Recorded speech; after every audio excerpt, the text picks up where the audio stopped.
Looking to transform your family game nights?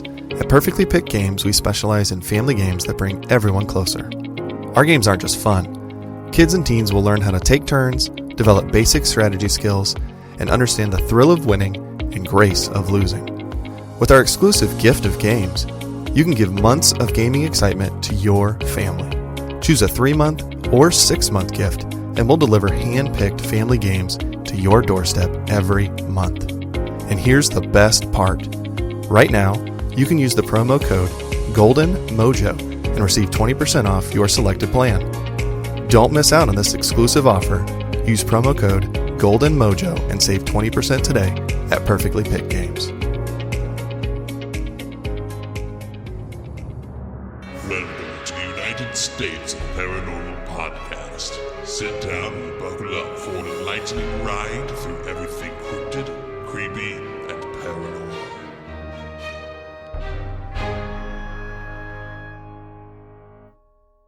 Hello, all of my paranormal freaks out there.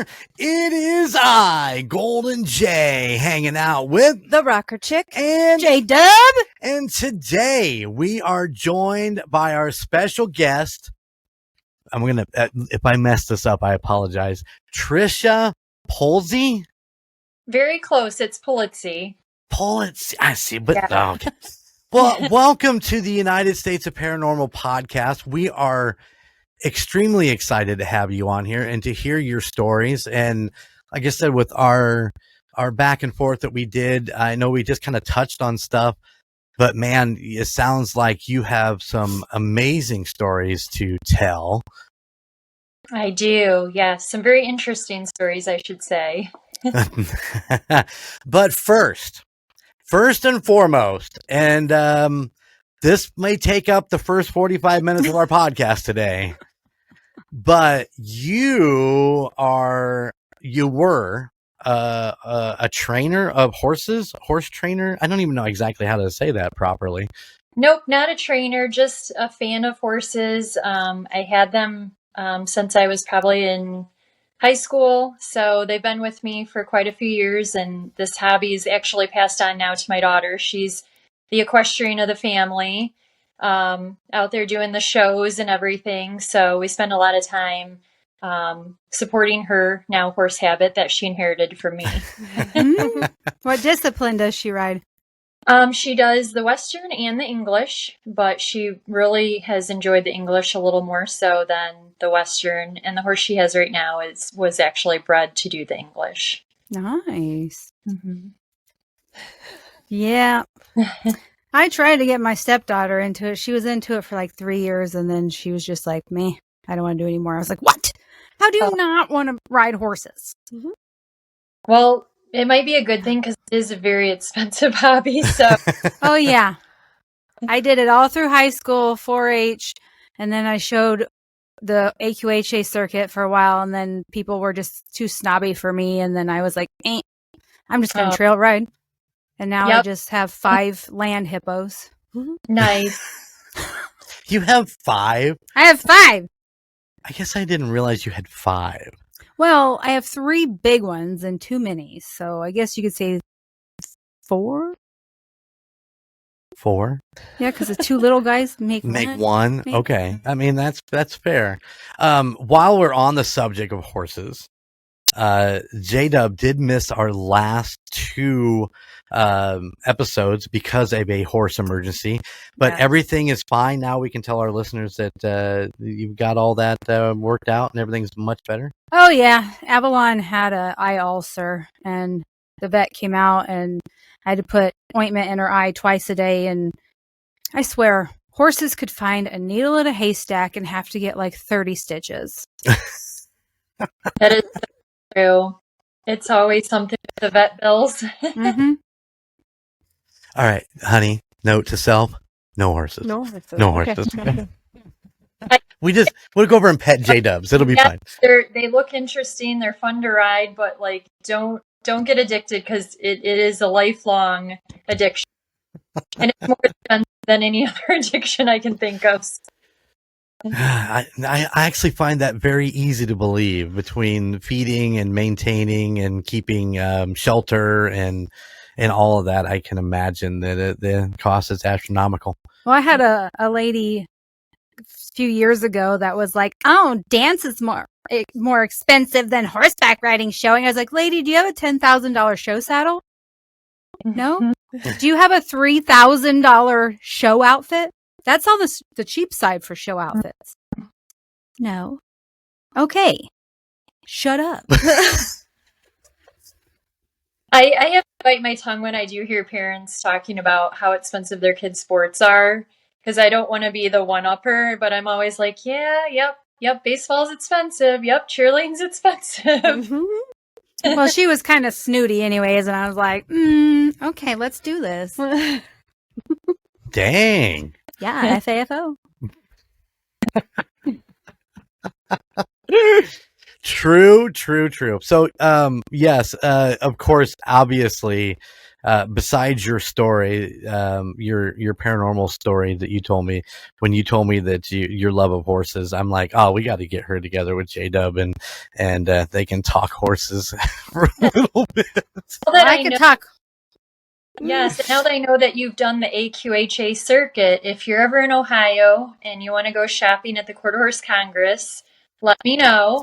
Well, your eyes got really, really big there. What is that?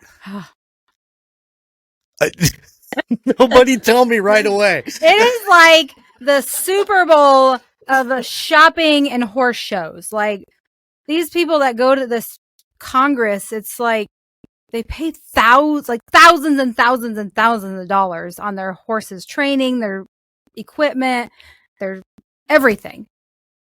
Anything you want to buy horse related is there. And I will tell you, the only reason I can really get my husband to go is because a lot of dealerships have their trucks there and he'll spend browsing.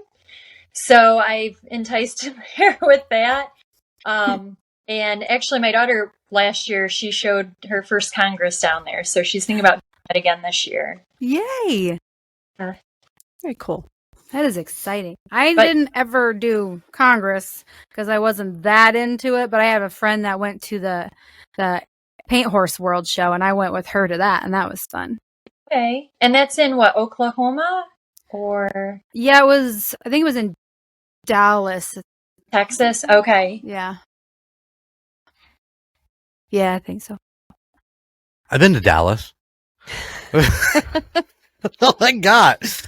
I was down at the in Fort Worth at the stockyard. That was pretty cool. That's all I got. I got nothing. Oh my. Okay. He's always got to throw his 2 cents in. I just want to feel like I'm part of this conversation because I am so lost with all this stuff. It's a whole new world. I mean, it's a whole world in itself, 100%. And we all know that, but when you don't live it or be around it, you have no idea what any of these terms or anything is, or even how much this shit is. I mean, $3,000 cheap side for a show outfit. Damn. I'm complaining about a $30 baseball cap that I want to go buy. And here I was the one that would just go to Goodwill and get a button-down shirt. And, that was good enough for me. I didn't care. And I still place. Well, you want to. The most important thing with horses is spend your time with your horse, because for some people it's easier to spend money than the time, but it's the time you spend with your horse that actually wins the classes. The judges can kind of see, okay, they look nice. They don't know exactly what you spent on your outfit. Obviously, they know a range, but when it comes down to it, it's going to be the performance that wins the class. Mm-hmm. Yeah, I can see that because just that connection. I mean, if you spend a lot of time, it's like any animal, like our dog. I mean, we have a connection. Yep, you do. Well, Trisha, are you ready to kind of get into and tell us about? I mean, this is not like one or two incidents. This is almost a lifelong journey that you've been on in the paranormal world. Yes, it is. So I think what I'll do is I'm just going to share with you some instances I had living in a house that the first house me and my husband bought in our 20s, and then I'll kind of just go from there. Okay, sounds great. Yes. We'll just ask questions along the way if we have anything that comes up. So Sure. So we bought a house in our early 20s from his parents, and they were moving and building a house somewhere else. So we thought, well, this is a perfect opportunity because they're selling it to us at deep discount, and we're just starting out. And my husband had grown up in this house, and, I wasn't really told anything abnormal about the house, and I had been there many times, so didn't really think much of it. So once we got moved in, his younger siblings were asking me questions like, does anything weird happen since you've lived there? Or, different things. And I'm like, no, I haven't noticed anything. And his one sister said, sometimes the toilet in the basement will just flush by itself. And I'm thinking, okay, well, I've never seen that happen, but okay. So, and we lived there for a period of 5 years. And so it wasn't that there was anything constant going on. It was just there was things that happened over the time. And I can't tell you what happened first and what happened last, but I'll just share with you the ones that I actually remember that really stood out to me. So our daughter at the time was probably, I want to say 3 or 4 years old when she first came to me crying and telling me there was a monster and she didn't want to go upstairs and brush her hair.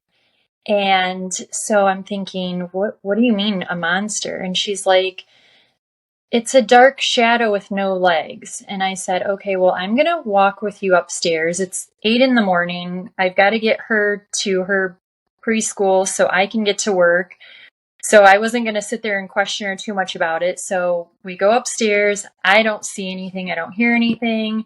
We brush her hair. We get in the car and we're driving. So then I was like, okay, now that she's out of that situation, I'm going to ask her some more questions and see what she can tell me. So she said she was on her way upstairs and there was a dark shadow that she saw leaving my bedroom and going into the bedroom across the hallway, but it had no legs. So I thought, okay, well, at this point, I'm going to kind of explain to her what I think it is so that way she's not scared. And I said, what you're seeing is probably a ghost or a spirit of some sort. It's not going to harm you. It's just, you just happen to see it. And she was okay with that explanation, being, a 4-year-old child. But thinking, okay, well, in my mind, I'm like, okay, what was that? And why was it in my room? And why is this happening? So then I started thinking back to when she was about 2 years old. There was something that kind of was strange too, when her and I were in the basement in our computer room, and she was sitting in a seat next to me, and she had a couple of these kids, like almost like little scooter cars or something, and she kept playing with those back and forth. And I was online and I was typing and doing a bunch of stuff, and so every once in a while I'd look over and see what she was doing. So for a while I didn't hear them moving. And then all of a sudden I heard one of them moving. So I looked over, and as she's sitting in this little chair next to me, I see that she has her bottle in her right hand, and she switches her bottle to her left hand and then grabs the toy with the right hand to pull it back forward because it was just rolling backwards. And in her 2-year-old mind, she's like, oh, I want to move it back up by me. But I'm looking at it like, well, why was it moving? Because Right. you're holding your bottle, like nobody's been touching it for 2 minutes. So I just thought, okay, well, not normal, not weird, whatever. I'm just going to move on. It's like little things you just kind of like dismiss or kind of don't really like put too much thought into it. So then I did ask my husband's parents a little bit more about the house and some of the things that I noticed happen. And that's when they started telling me a little bit more history. They had other situations that they had happened when they lived there. And the only thing I can think of is there was a gentleman who was actually stalking my mother-in-law, and they found him living on their property out in a tent in their backwoods kind of area. And he was doing some type of, I want to say kind of like witchcraft, because they would find different things on the property, like either buried or hidden. I think at one point, like their chickens were killed. This guy also tried breaking into their house in the middle of the night through their bedroom window and cutting through the screen. He was stealing their mail, and it was just like this ongoing situation. So I think he may have brought something to that property, and it was just kind of residual, whatever it was and happening. So then I kind of was like, yeah, I guess that could make sense, because my husband kept saying, well, no one's died here. My dad built this house. Like, it can't be haunted. No one's died here. Well, that's not always the case. I mean, energy can be brought in through other outlets or avenues. Absolutely. So then I remember there was a night we were up late, and I mean, it was probably after midnight, and we had just got home from somewhere, and we were putting a bunch of stuff away, and like we were just kind of like talking it when we're kind of getting ready for bed, and all of a sudden I heard the toilet in the basement flush. I stopped her talking, and I go, wait a minute. I go, did you hear that? And he stopped, and like we could hear the end of it, and we just looked at each other and we're like, all right, let's go to bed. Cheers. And so that was the first time that I then had noticed that. But what really got me confused was we had replaced the toilet. It was a brand new toilet. So it wasn't even the toilet that was there when we bought the house. So this is a completely different toilet, but it just did what his sister had told me when she lived there was always happening.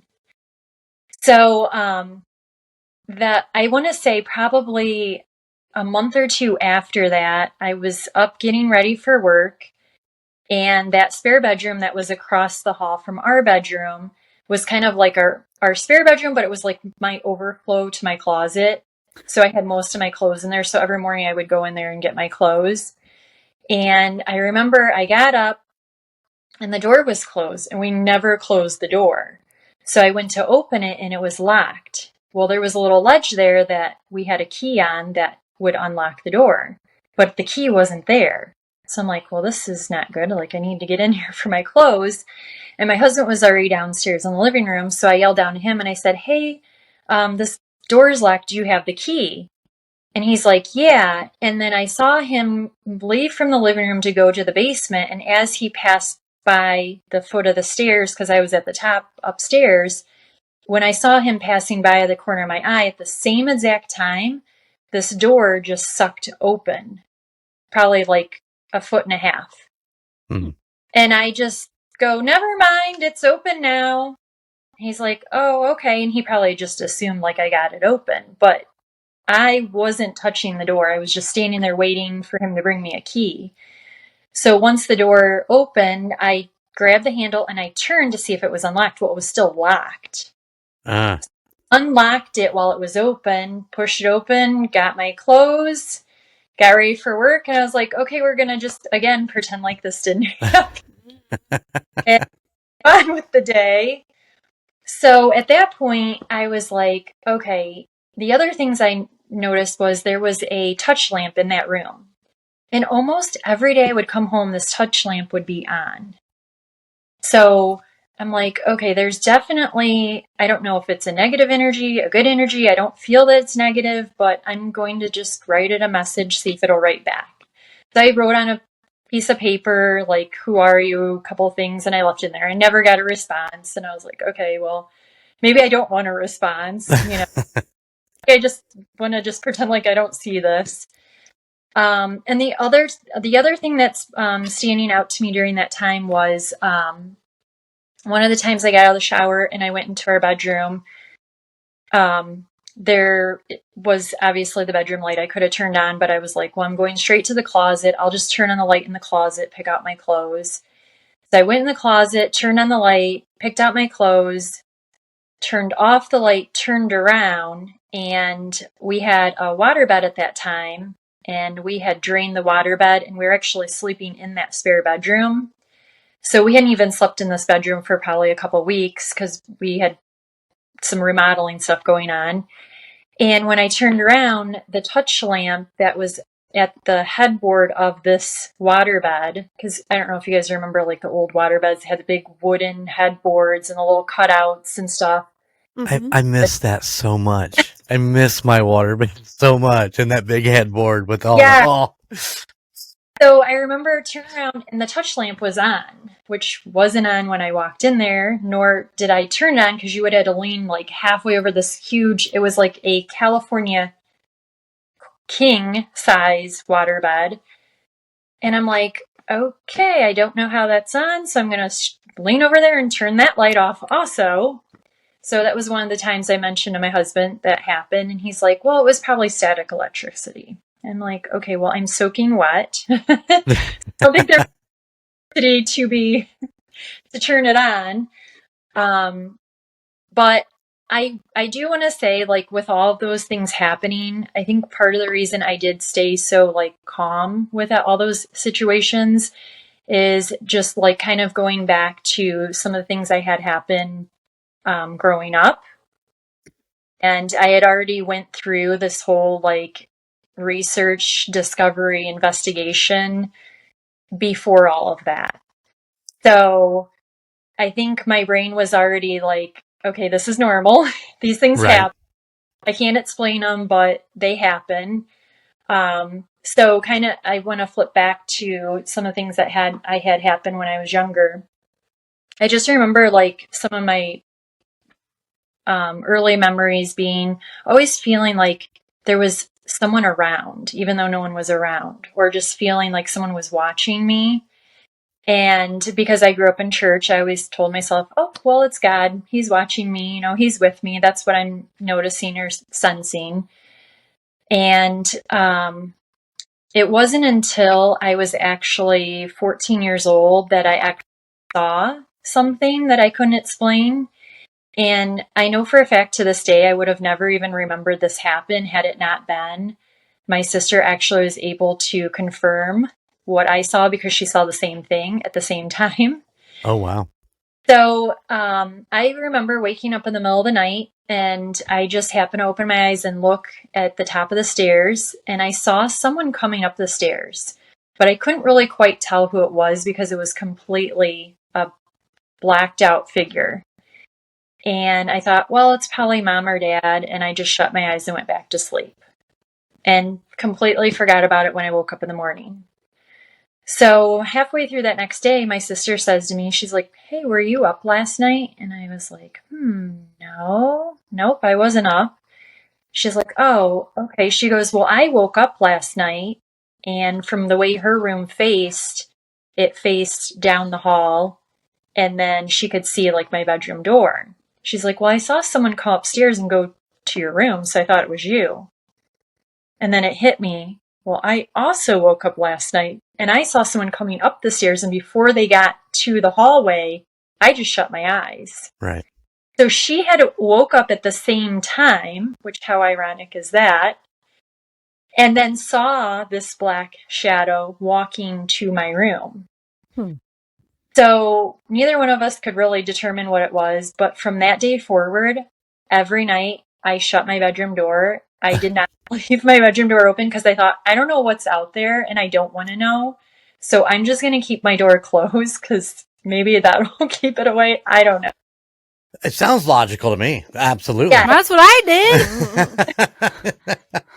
Yeah, but you locked your door and they unlocked it and came in. Well, that's true too. But the lock was mainly for aliens. Oh, Yeah. yeah, there you go. Aliens, yeah. So I wasn't like, oh, well, it was in the house and the house was locked. I'm thinking, oh, if I close my door, that's a fix all. Okay, go. It's the ultimate barrier. Close the door, blankets over the head. Yep. Plug your ears. Get you every time. So I don't even think I told my parents or anything about that. And me and my sister really never talked about it after that, but it stuck in the back of my mind. And then my dad was always, I remember when I was younger, my dad was always seeing things in our house or hearing things in our house. And I always just couldn't understand that. And I never really got an explanation from him. But one of the days I remember we were sitting in the living room watching TV, and on the other side of the wall was our kitchen, and we heard what it sounded like every single pan in our kitchen hit the floor. Oh. So he jumped up to run in there. So I followed. He flipped on the light, and there is nothing on the counters, nothing on the floor, nothing, the cabinet doors, like, so we're both just standing there like, okay, what was that noise? Like, you would have thought every single pan in the cabinets fell on the floor at once. So we just kind of went back to the living room to watch TV. And then I do remember another time, me and my dad coming home, and as soon as we walked in the front door, you could see through the kitchen to our patio door. And I remember he just started screaming and yelling, "I can see you, get out of my house." Like, and me and my sister are like, who is he yelling at?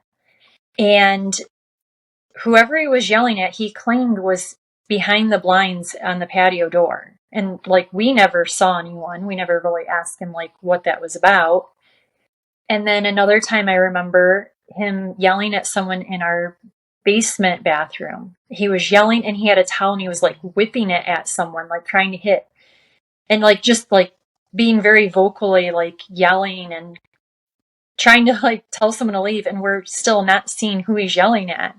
Scary. So I remember all those little incidents. So I was not sure what to think, like what he was doing. He never really explained. And the only thing I can think of is my dad had some type of like sense that he could see or sense something that we couldn't. And I think that may have stemmed back to when he was a kid. He told us the story that he was probably 10 years old, and he was at his grandparents' house with his dad, and they were working on a car, and he had a piece of hard candy, and he bit down on it, and it went right back into his windpipe.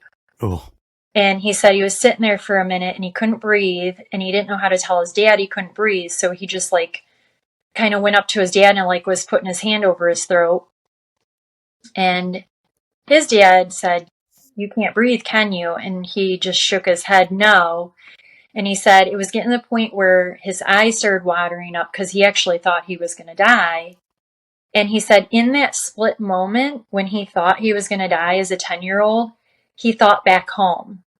And he said he thought, oh my gosh, then what's my mom going to think when she finds out? Or my brothers and sisters? Like, what are they going to think when they get the news I died? Well, in the meantime, he said he could only open his mouth maybe an inch or two, and his dad took his finger and shoved it down his throat and dislodged that candy. And he was able to, like, obviously breathe and regain, like, from being kind of like dizzy or getting ready to pass out. And he said that when they got home that day, he was telling his sister what happened. And she's like, well, when did that happen? And he's like, oh, it was at, around this time. She goes, that's really weird because at the same time, she goes, someone knocked on our door and I went to the door and no one was there. And they lived out in the country, Right. like a 100-acre farm.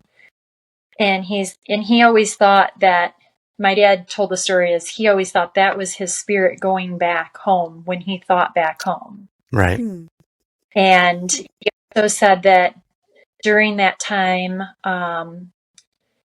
so I want to say when my dad was 10, it was 1937. So several years after that was World War II.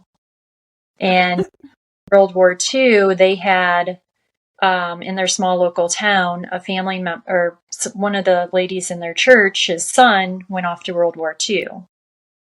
And she said one night she woke up and she saw her son standing at the foot of her bed in his uniform with his hand out.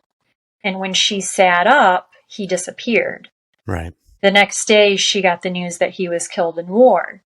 So again, my dad correlated that he believed that when you're in that midst of passing, that wherever you think your spirit kind of travels to or can go to. Right.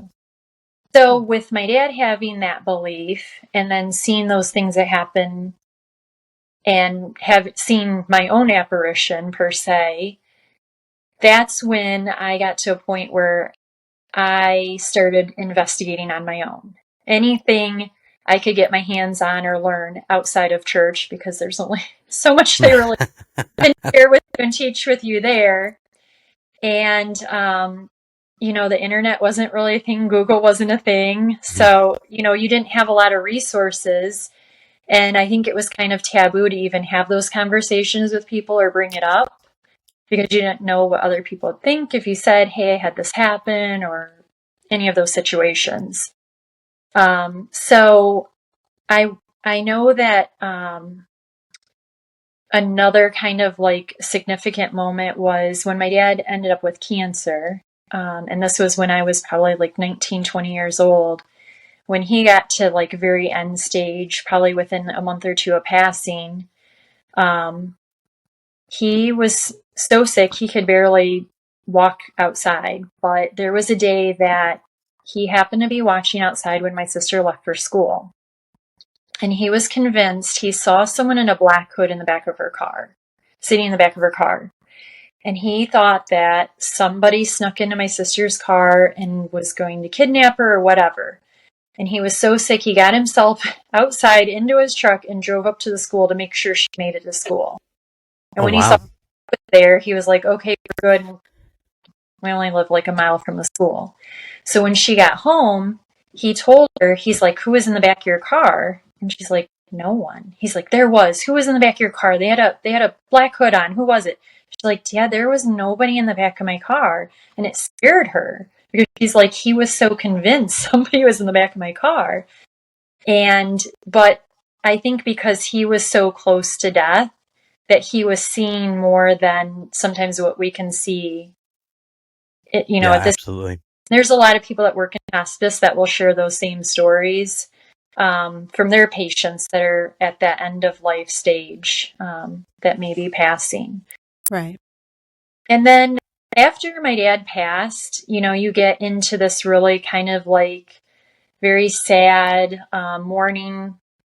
You're not at your height of happiness, I should say. Right. And when I was kind of like in that regrouping myself and just kind of like learning to deal with my dad, I started having like a lot of really intense dreams. And actually one of my dreams, 3 months later, somewhat came to fruition, and that really scared my mom. So that dream basically, and this was actually a repeating dream. So the first time I had the dream was I basically was seeing somebody I graduated high school with, and it was a female with dark hair, was going to pass. But I didn't see a face. So then the next night I had the dream again. I still don't have a face, but it's basically the same thing. Someone you graduated with, dark hair, this person's going to. So after the second time I had that dream, I actually shared that with my mom and other good friends. Thank goodness she had blonde hair, so she wasn't worried. So, I shared and didn't really think of it. A month later, 2 months went by. Well, 3 months went by. And my best friend, since we were in first grade, I found out that she actually was murdered. Oh. And found her in an alley not far from where she lived. That's a whole nother story. I won't get into that. But after, I want to say a couple days after she had passed, my mom came to me and she goes, do you remember when you told me that dream? And I thought, oh my gosh, I totally forgot about that, because my friend fit that description to the T. Right. I just couldn't see the face. Right. So at that point, my mom's like, okay, you're kind of freaking me out. And I'm sorry, I don't know what to tell you. And she went and bought me a dream book. I'm not an avid reader, but I will tell you, I couldn't put this book down. And I probably read it twice, front to back. And I learned so much from this book. And it was the first time I actually had something that was like explaining and answering questions I've had that I could never really answer on my own. But it gave me a lot of like clarification, a surety, and just something to actually like build upon. So probably about, I want to say 6 months after that, and I was able to like kind of like absorb that and learn it and kind of know, I started getting like, you walk into a room, you kind of like feel the energy, and I don't know how to explain it, but it was almost like I'd walk into a room, my skin would tingle and my ears would ring. And it would only happen in certain places, and it wouldn't happen all the time. So I remember one time I went into my parents' room, and I went to get something from my mom's room, and I remember I was on her side of the bed that she always sleeps on. And it was just like so intense. The energy I was feeling, my skin was tingling, my ears were ringing, and it was almost like you feel like you're going to pass out. So I was like, whoa, what's going on? Maybe I shouldn't be in here. So I walked out of the room and instantly it went away. So I went back in the room, but I went onto the side that my dad used to sleep on, which granted at this time he'd been gone for a couple of years, and I felt nothing. So I went back to her side and it started all over again. So that night when she got home, I told her, I said, hey, I was in your room today and I explained what happened to me. And she's like, okay. And again, she's just looking at me like, you're an anomaly. I don't know how to. And so I just kind of left it at that. And then it was probably time passed, I don't know, a couple months. And I remember I had to be up really early for work, and I didn't have an alarm. Like, I didn't have a cell phone to set alarm on. So I was like, all right, my mom has an alarm in her room. I'll just tell her to set her alarm. So I was like, okay, I need to be up at 6 a.m. Wake me up. So I remember she came in my room and it was 5. And I'm one of those people, once you wake me up, I'm up. Right. And I'm so mad because I could have slept another hour. And now I'm not going to be able to get that hour of sleep. So I remember she came in and she's like, it's time to get up. And I look and I'm like, it is 5 o'clock. I told you 6. And she's like, oh my gosh, I looked at my clock wrong. I'm like, oh, you were going by, she was just going by like waking up. She wasn't even setting an alarm. So I was like, don't worry about it. I'll just stay up until 6 now. So she went back to her room. So I just kind of like laid there and waited out my hour, got up, got ready, left. So that night when I got home, she's like, I have to tell you something that happened this morning after I woke you up. And I was like, yeah, what happened? She goes, well, I went back to bed. She goes, I laid down. I had my back to my closet. She goes, and all of a sudden my whole body went numb. And she goes, I could see a shadow across the bed. And she goes, I couldn't move. She goes, so I just could barely turn my neck. And she goes, when I could see out of the corner of my eye, she goes, I saw your dad's face and head and his hair exactly how he used to comb it. And she goes, and as soon as I thought, like, how is this possible? She goes, I heard him say, don't forget our anniversary. And then her next thought was, what do you mean, don't forget our anniversary? Like, you're the one that always forgot, not me. And just as she thought that, just like in a snap of a second, the shadow went away. She wasn't like froze or numb or anything, and like it was gone. So she's like, that's the same side of the room you told me you felt this energy on. So I kind of correlated. I'm like, well, maybe I was picking up on his energy. Maybe I could feel his presence on her side. Maybe that's where he's been looking over her. So with all of those things that happened growing up in my childhood home, when I got to the house me and my husband bought, when those things happened, that's why I wasn't as shocked. Right. So if that makes sense, why I was like, okay, this is weird, but I'm just going to chalk it up to, you know, these other things that have happened and what I've learned. So Yeah, then, you definitely educated yourself along the way with everything you had going on. So when you get there, you're like, "Hey, this every day. yeah, This is how I grew up." super normal. And another thing I did start doing is I did start having these conversations in my 20s with other people, like, "Hey, have you ever had anything?" And I was surprised to find out everyone has a story.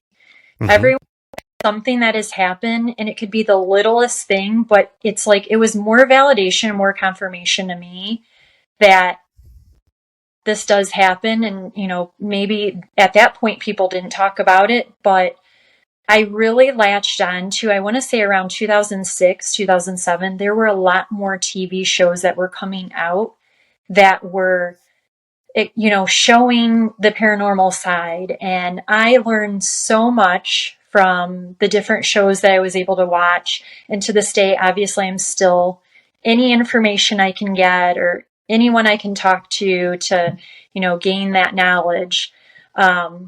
I do, because it's helped me, obviously, with everything I've seen and went through. But then the other thing that really, really shocked me is, and I didn't even find this out until, I want to say, my mom was in her either late 50s or early 60s. I started taking my sister and my mom to dinner for their birthdays, because they both have birthdays in December, about a week before Christmas. And I told him one year, I'm like, instead of buying you a gift for your birthday and a week later it's Christmas and you're getting gifts, let me take you guys out to dinner.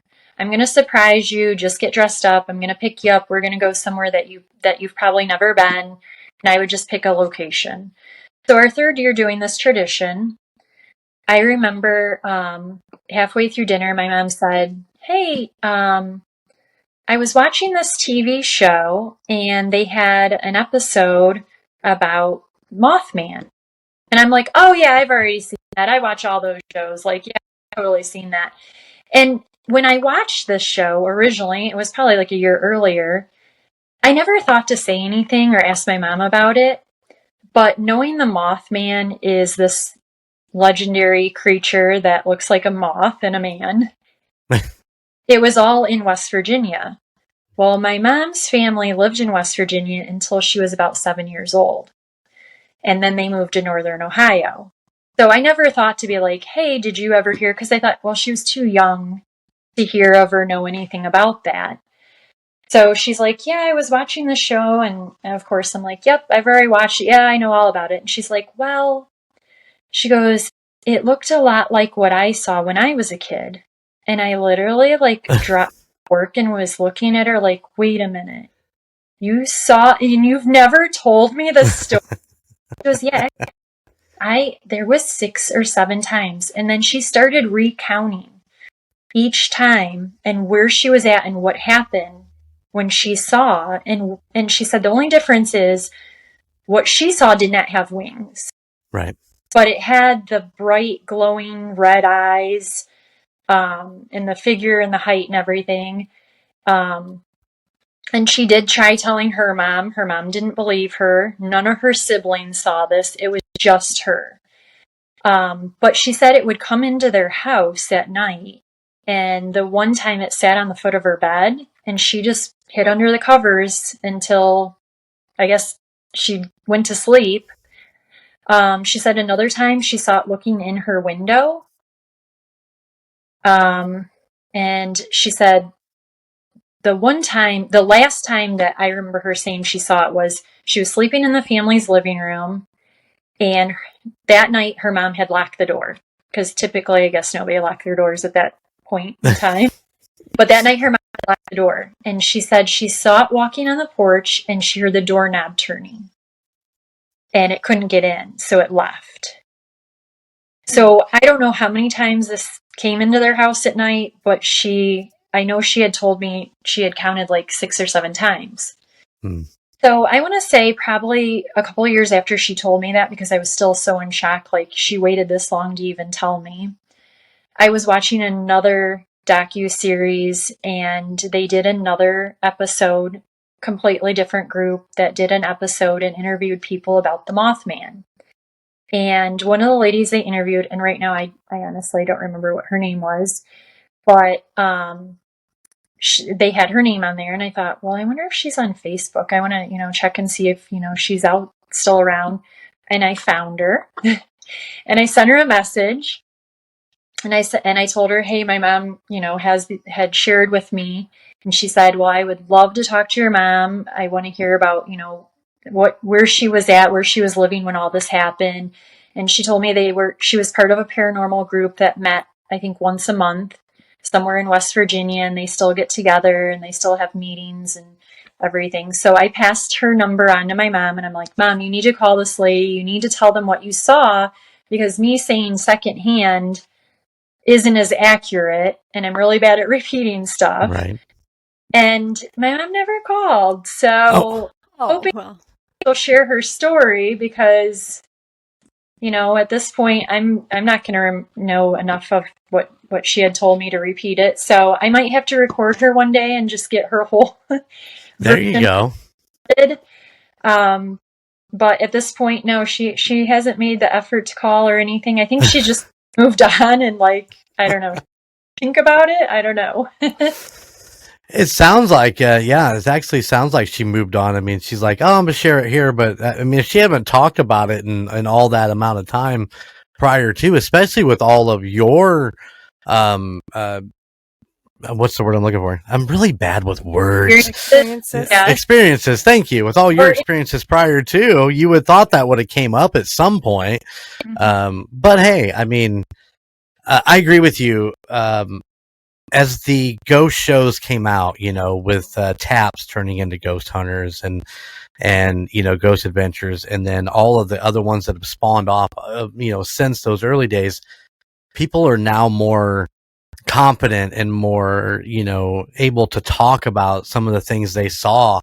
And like for your mom, that far back, I mean, that is a long way back. If, you're going to talk about that time span when she was living in West Virginia. So, I mean, she's way more comfortable because she's seeing it on TV and able to talk about it. But I think we even talked about that in the message. It's like, in the earlier days, people wouldn't speak about ghosts or what they would see in the woods or whatever the case may be, because they were afraid of being ridiculed and made fun of. And it's really sad, really, because if you think about it, for all of those that have, passed on since, all this stuff happened, we lost a lot of great stories along the way. And you never know. I mean, you never know what some of those old stories and what they seen back then could have told us what we're still researching today. So I think you ought to grab your phone, go to your mom's and be like, you're going to tell me a story. I might without her knowing. At least then I'll have the valid story. So there you go. Yeah. And I want to say too, there has been a couple times that, family's been together with my husband's family, and I'm like, all right, tell me what you guys remember when you were kids, share information. And it did get brought up in the last month at one of our family get-togethers that my husband's sister does remember in the house that me and my husband had bought parents. She said that she remembers when she was 6th, 7th grade, sitting under the kitchen table doing her homework. She goes, don't ask me why I was under the kitchen table, but she's like, I was under there doing my homework, had my book bag. And she said, all of a sudden, she said her book bag unzipped and it started coming at her, opening like a mouth and closing. And she said she ran straight downstairs where the rest of the family was watching TV. And it wasn't until everyone got up to go upstairs to go to bed that she noticed the book bag was at the top of the stairs. So she just ran from her book bag and it chased her with it open. And so that was a new one that I just found out about the house too, now that we're kind of now that we're adults and we're having these conversations, what do you remember? And then my daughter herself, she goes, I remember going into me and my husband's room one day, and she said there was something like a mask or a face she saw floating above our bed. but it was just like hanging out, floating there above our bed. So I think now that we're able to reflect on it, and it's been so long, and everyone's kind of like grown up a little bit, and you're like, yeah, these are things we really remember. These are things that really happen. We're able to, share some more of those stories. Absolutely. I mean, like I said, it just gets better as you get older. Sorry, I lost J-Dub there and she's still with us. You'll still be able to talk to her, but I lost her video feed for some weird reason. You lost connection. Oh boy. I know, it's crazy. Jerk. So continue. You guys have any questions for Trisha? I mean, she gave us a lot of information. Yes. So are you in a totally different house now? Nothing happening? Yeah, we moved from that house. It's been, oh my gosh, like 18 years now. And the house we're in, I've had little things happen here too. Nothing major. The one that sticks out to me was there was a night I was in my daughter's room on her laptop, and she was sleeping, so I was trying to be quiet, and she had a little picture frame sitting on her computer desk, and it just like lifted up and threw itself on the floor. Oh my. And I'm sitting there typing like, okay, that was interesting. Is anything else going to happen? Like I kind of waited to see, and then nothing happened. I'm like, all right, well, I'm going to put it back on the desk. Hope it stays there. So I put it on there. But I will say my daughter is terrified of anything paranormal. She will not stay in the room with me to watch a scary movie. If she hears anything at night, her lights are on, and they will stay on until she wakes up. But it's because of these little things that have, happened here and there. And I'm a big following of like The Conjuring and the series. And so anytime those movies are on, my husband and my daughter, they're gone. They disappear.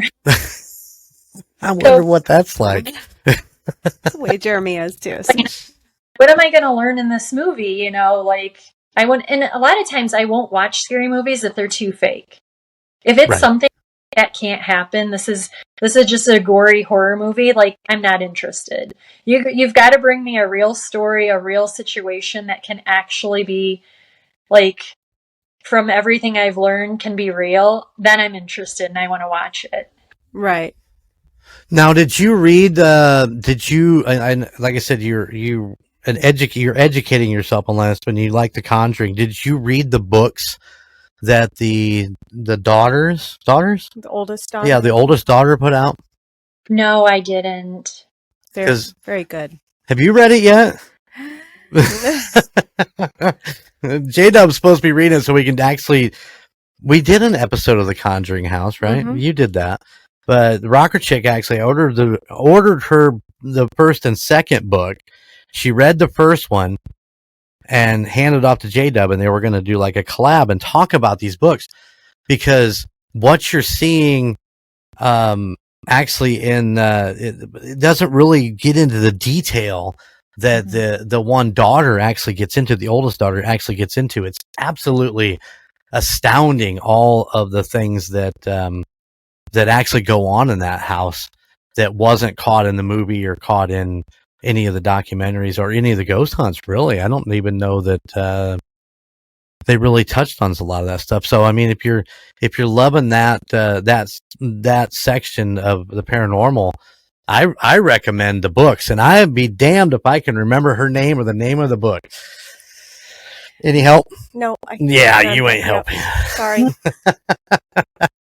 From dark to light or something to that. House of Darkness and Light or something like that. Wasn't it like Farron or the last name? Perrin, yeah. Yes, Perrin. Yep. Mm-hmm. You put all these brains in one room and we'll come up with something.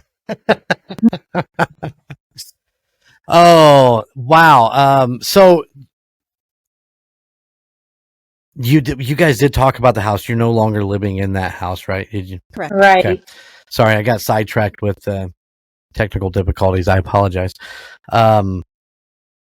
and small things now. So as far as you talked about a dream book that you read a couple times, do you remember the author of that dream book?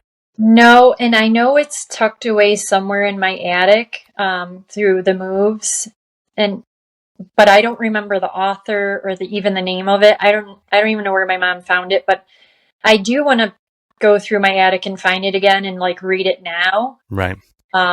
Because it's been quite a while since I've read a book. And honestly, anymore, if there's a book I want to read, if it's on audio, that's usually what I do, is books on audio while I'm driving. It's the best time to like. Absolutely. Yes. Jung, Jung, was one that, and I, once again, I can't remember the exact title of it, but it was a dream book that he had wrote. He was a philosopher from way back. And when I was, it might have been. Yeah, might have been. I know I had it and I read a few chapters of it. I didn't get too deep into it, but it was supposed to be at that time one of the best dream books out. He really dived into kind of what your dreams symbolize and you know, and all that stuff, because, and we were talking about it in our last episode. You know, I've been having some funky dreams that I don't understand, and I'd love to get maybe some answers of why my brain put those in my head. But, and of course, you know, you said everybody's got a story, and we all do. Is, you know, mine are a lot simpler than J-Dub's story, but, you know, just dreams of friends who have passed that you see in your dreams again. It's almost like they're just coming to visit you and just say hi, and that's always super cool.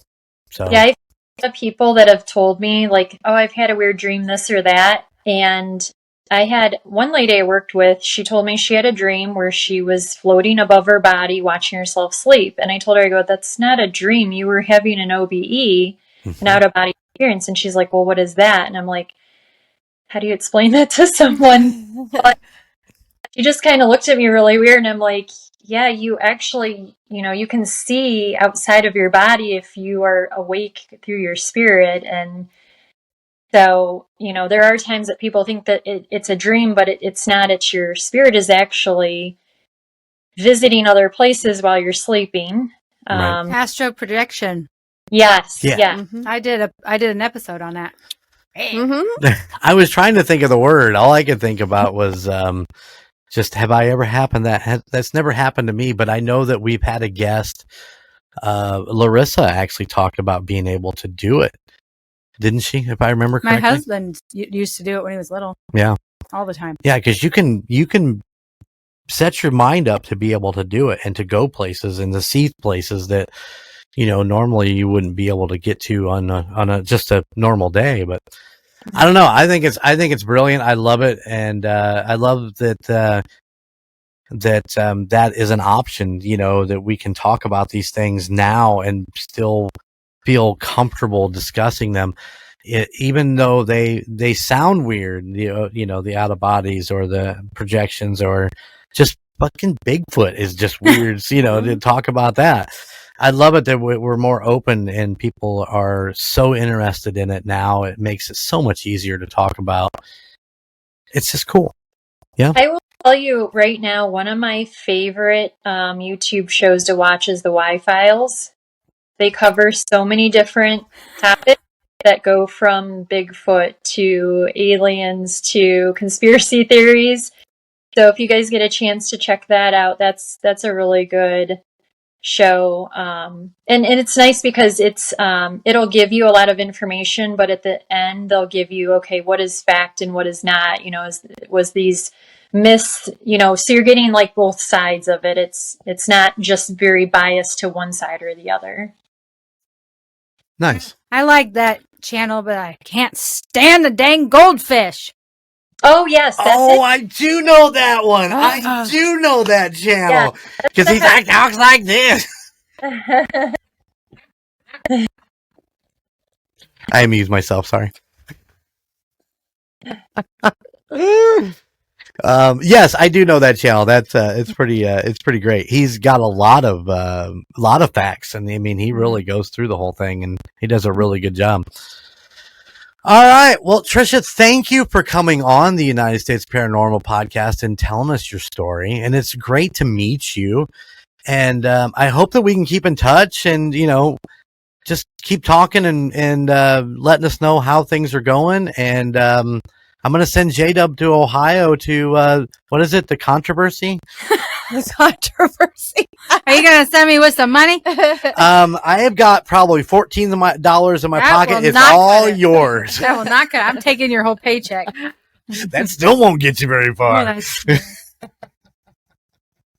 Do you have any social media that you put together to talk about the paranormal, or it's just more of your hobby that you do just for yourself? This is the first time I've publicly have given all this information. Really? Hey. Yeah. Well, damn. I love that. Thank you for coming on here to do it. That's awesome. Oh man, now I feel even more special. I mean, I'm presence. I'm not really on. I mean, I have a Facebook and an Instagram, but there's nothing crazy on there. Maybe my animals. It looks a lot like Jen's Facebook. I guarantee it. Have just one quick question. Have you ever been to have you done an investigation or went anywhere that is supposedly haunted? I try to avoid those places. Okay. I just try to really protect my energy and myself, and you never know what's going to attach to you. So I don't go looking for it. I mean, I'm not the person that's like, oh, let's go to the cemetery in the middle of the night. Right. I just don't want to pick up any hitchhikers. So Gotcha. Okay. I mean, I'm not opposed to it, but with knowing how sensitive I am, I know that could probably just bother me a little bit more than I would prefer. So I choose not to. That makes sense. I felt that same way for a long time, especially after listening to stories of like Bobby Mackey's and some of the really cruel things that came home for people there. We did our first investigation, and I actually had Bailey from Cooper's Crystals put together some protection bags for us so that we could be a little more protected and leave whatever's there. And I feel good about that. I feel like our last investigation, which we did quite a while ago, definitely did not bring anything home with us. So we'll make sure we always carry those bags with us when we do go out. We don't go out very often either. So yes, I will not allow a Ouija board in my house. Those things are scary. Turtles, no, thank you. Yeah. it's not like we don't have one in our house, honey. It never comes out of the box. It's just there. It's just not doing anything. Yeah. Parker and his brother are not doing a damn thing with it. So, all right. Well, we're going to get out of here. Trisha, thank you so much. Yes, It's been a pleasure. Thank you. It's been so much fun. I appreciate all of your time and hope to keep in touch. Please do. Yes, please. Please do. All right, guys, don't forget to go check out the United States Paranormal.com, where you can find all of your really cool paranormal research or merch research. Wow. Oh, all of the merchandise that we have on there, all the cool stuff. I'm working on some new stuff. I did some stuff the other night, not real happy with, so I kind of threw it out, but still working on some stuff. Got some new stuff going on there. Go check out goldenmojoent.com to hear all about the Golden Mojo Entertainment Empire and all the podcasts that we do. And don't forget to jump on Patreon, help us out a little bit, and hit us up with a little get on there. We have great stuff. I'll send you an autograph poster. You get great videos. I mean, we'll do it up. All right, guys. There you go. That's the spiel. Got some new Perfectly Picked Games stuff coming at you next week. We'll talk about that in the opening of that episode. I'm super excited. Jake was in studio. We had a great night. All right, guys. Until next time, keep it spooky, and I'll see you on the other side. Bye. Thank you for listening to the United States of Paranormal podcast. Check us out at UnitedStatesOfParanormal.com, where you can find our Spotlight of the Month, Fan of the Month, and all of our amazing merchandise. Or you can find us on social media at Facebook at the United States of Paranormal, Instagram at the United States of Paranormal, and YouTube at the United States of Paranormal 1795. And don't forget, we are now on Patreon. Just go to patreon.com/2sop. Please check out the other podcasts in the Golden Mojo Entertainment Network of podcasts. The Call Guys, Golden Image Podcast, Indiana Chiefs Fans, Golden 80s, The Gridiron Kings, Murd Nerds, and A Quart of Books and Booze, all of which can be found at goldenmojoent.com or wherever you stream your favorite podcasts. And if you have a location or a story that you would like for us to check into, please email us at the United States of Paranormal at gmail.com. Please like, rate, and subscribe wherever you listen. Thank you for all of your support. Bye.